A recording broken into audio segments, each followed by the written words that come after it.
Hello friends, welcome to my channel.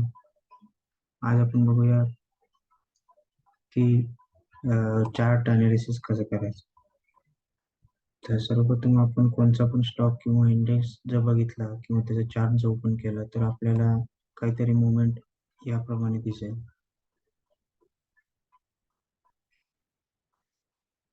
अशी याप्रमाणे काही आपल्याला मुवमेंट दिसेल. सो फ्रेंड्स, जेव्हा आपण अशी मुवमेंट बघतो तेव्हा आपल्याला लक्षात येतं की प्राइस एकतर एका रेंजमध्ये फिरते, अप डाऊन या एका पर्टिक्युलर रेंजमध्ये फिरते, किंवा मग ती जेव्हा प्राइस रेंज ब्रेक करते वरच्या साईडला किंवा मग खालच्या साईडला, तेव्हा एक मोठी मुवमेंट आपल्याला दिसून येते.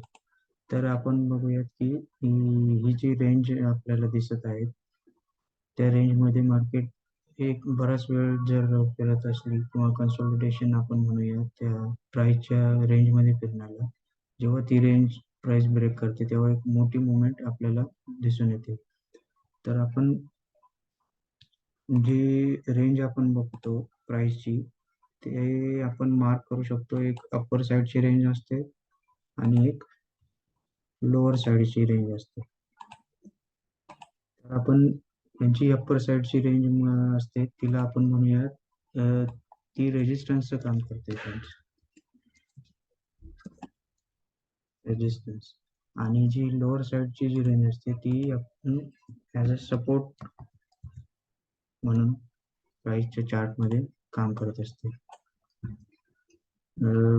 जोपर्यंत ती प्राइस सपोर्ट आणि रेजिस्टन्सच्या रेंजमध्ये असते तोपर्यंत आपल्याला एक रेंज बाउंड ट्रेड बऱ्याच वेळासाठी दिसून येत असतो. तेव्हा जेव्हा ती प्राइस रेजिस्टन्स ब्रेक करते तेव्हा एक आपल्याला शार्प मुवमेंट दिसून येते, आणि जेव्हा ती सपोर्ट ब्रेक करते तेव्हा सुद्धा आपल्याला एक शार्प मुवमेंट दिसून येते. जेव्हा प्राइस रेजिस्टन्स ब्रेक करते तेव्हा आणि त्या रेजिस्टन्सला ब्रेकआउट करून वरती जाते, तेव्हा त्या रेजिस्टन्सला परत येऊन प्राइस परत कन्सोलिडेशन फेस करते. तर या फेजला आपण म्हणूया की जो आधीचा रेजिस्टन्स असतो ती आपल्याला नंतर सपोर्टचं काम करते, आणि जेव्हा एखादी प्राइस खालचा सपोर्ट ब्रेक करून खाली जाते तेव्हा परत त्या सपोर्टला येऊन ती सपोर्ट बनून जातो आपला रेजिस्टन्स. तर आपण हीच टेक्निक आपण चार्टवरती बघूया. हा चार्ट आहे बँक निफ्टीचा आणि टाइम फ्रेम आपण सिलेक्ट केले आहे आवरली. सो फ्रेंड्स, आपण बघू शकतो की प्राइस एका रेंजमध्ये बराच वेळ आपल्याला दिसलेली, आणि जी रेंज तिने आपण बघू शकतो रेजिस्टन्स ज्या प्राइसने फेस केलेला तो होता 46,000 ते 900 ते 47,000 या रेंजमध्ये. सो आपण म्हणू शकतो की हा जो आहे रेजिस्टन्स झोन, आणि खालच्या साईडला आपण बघू शकतो जो प्राइसने सपोर्ट घेऊन पुन्हा बाउन्स बॅक करण्याची प्रयत्न केलेला आहे, तर त्या खालच्या लेवलला म्हणूया आपण सपोर्ट झोन.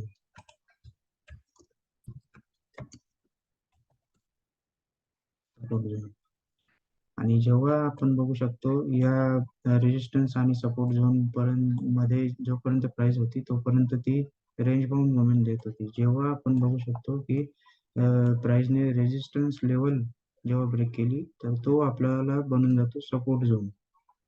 आपण बघू शकतो जेव्हा रेजिस्टन्स झोन बँक निफ्टीच्या चार्टने जेव्हा क्रॉस केला तेव्हा पुन्हा त्या रेजिस्टन्स झोनवरती सपोर्ट घेऊन प्राइस अपसाईडची मुवमेंट आपण एक्सपेक्ट करू शकतो. जेव्हा रेजिस्टन्स झोन ब्रेक होईल तेव्हा त्या रेजिस्टन्स झोनला परत येऊन जेव्हा जो प्रिव्हियस हाय इंडेक्सने किंवा ज्या स्टॉकने बनवलेला असतो तो हाय ब्रेक करण्याचे प्रयत्नात असतो. हा जो न्यू हाय बनलेला असतो फ्रेंड्स, जेव्हा हा हाय ब्रेक होतो तेव्हा प्राइस परत सपोर्ट घेण्यासाठी खालच्या ज्या रेजिस्टन्स लेवलला येऊन प्रिव्हियस हाय हा हाय ब्रेक करून परत न्यू हाय क्रिएट करण्याच्या तयारी करू असतो प्राइस. त्याचप्रमाणे आपण बघू शकतो की जेव्हा सपोर्ट लेवल ब्रेक होते तेव्हा काय होतं.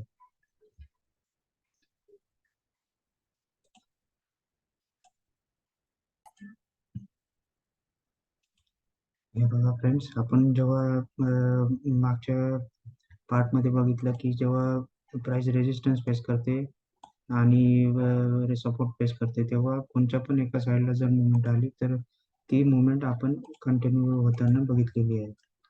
हा झाला आपला रेजिस्टन्स लेवल.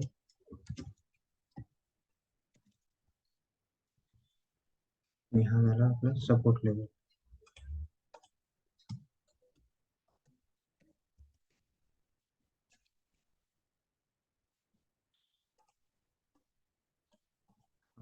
तो हा बँक निफ्टीचा आवली चार्ट आहे. आपण टाइम फ्रेम इथून सिलेक्ट केलेली आहे.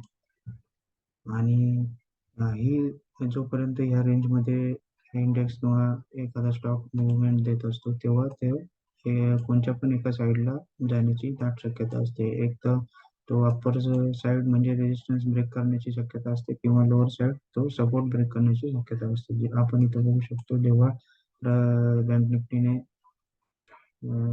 43,680 आणि